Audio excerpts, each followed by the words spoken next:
सेवा, समर्पण और त्याग की पराकाष्ठा का नाम है राष्ट्रीय स्वयंसेवक संघ। देशभक्ति और बलिदान की भावना से लबालब लोगों का समूह है राष्ट्रीय स्वयंसेवक संघ।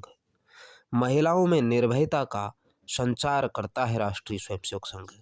राष्ट्रीय स्वयंसेवक संघ के चतुर्थ सरसंघ चालक प्रोफेसर राजेंद्र सिंह जी का जन्म 29 जनवरी 1922 को ग्राम बनेल, जिला बुलंदशहर, उत्तर प्रदेश के एक संपन्न और शिक्षित परिवार में हुआ था। उनके पिता कुंवर बलबीर सिंह अंग्रेज शासन में पहली बार बने भारतीय मुख्य अभियंता थे। इससे पूर्व इस पद पर सदा अंग्रेज ही नियुक्त होते थे। राजेंद्र सिंह जी को घर में सब प्यार से रज्जू कहते थे। आगे चलकर उनका यही नाम सर्वप्रिय और लोकप्रिय हो गया।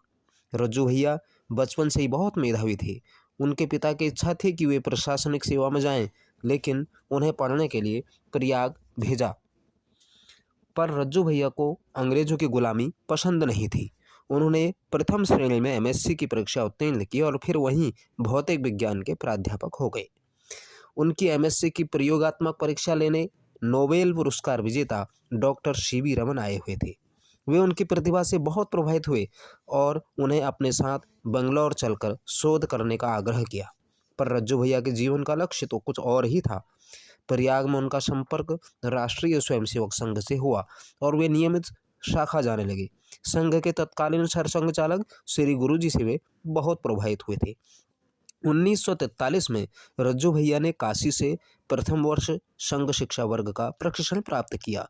वहां श्री गुरुजी का शिवाजी का पत्र जयसिंह के नाम विषय पर जो बौद्धिक हुआ, उससे प्रेरित होकर उन्होंने अपने जीवन को संघ कार्य हेतु समर्पित कर दिया।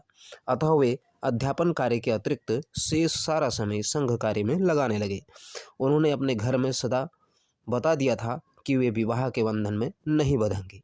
प्राध्यापक रहते हुए रज्जू भैया जी जब संघ कार्य के लिए पूरे उत्तर प्रदेश में प्रवास करने लगे, वे अपनी कक्षाओं का तालमेल ऐसे करते थे जिससे छात्रों का भी अहित न हो और उन्हें सप्ताह में 2-3 दिन प्रवास के लिए भी मिल जाएं।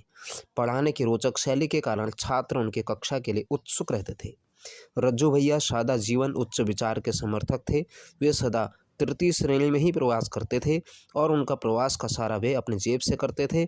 इसके बावजूद जो पैसा बचता था वे चुपचाप निर्धन छात्रों की फीस और पुस्तकों पर व्यय कर देते थे। 1966 में उन्होंने विश्वविद्यालय की नौकरी से त्यागपत्र दे दिया और पूरा समय संघ को ही देने लगे। अब उन पर उत्तर प्रदेश के साथ साथ बिहार का भी काम आ गया। एक अच्छे गायक भी थे। संघ शिक्षा वर्ग की गीत कक्षाओं में आकर गीत सीखने और सिखाने में उन्हें कोई संकोच नहीं होता था।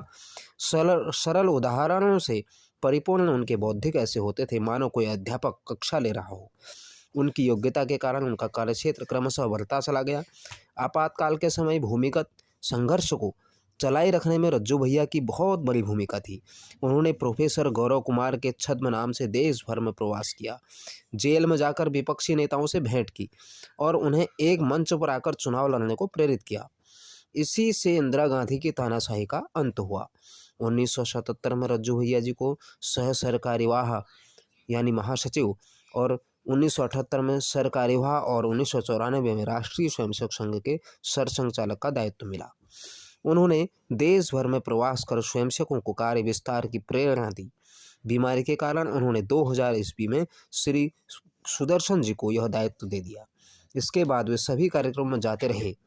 अंतिम समय तक सक्रिय रहते हुए 14 जुलाई 2003 को कौशिक आश्रम पुणे में एक महान कार्यकर्ता रज्जू भैया जी का स्वर्गवास हो गया।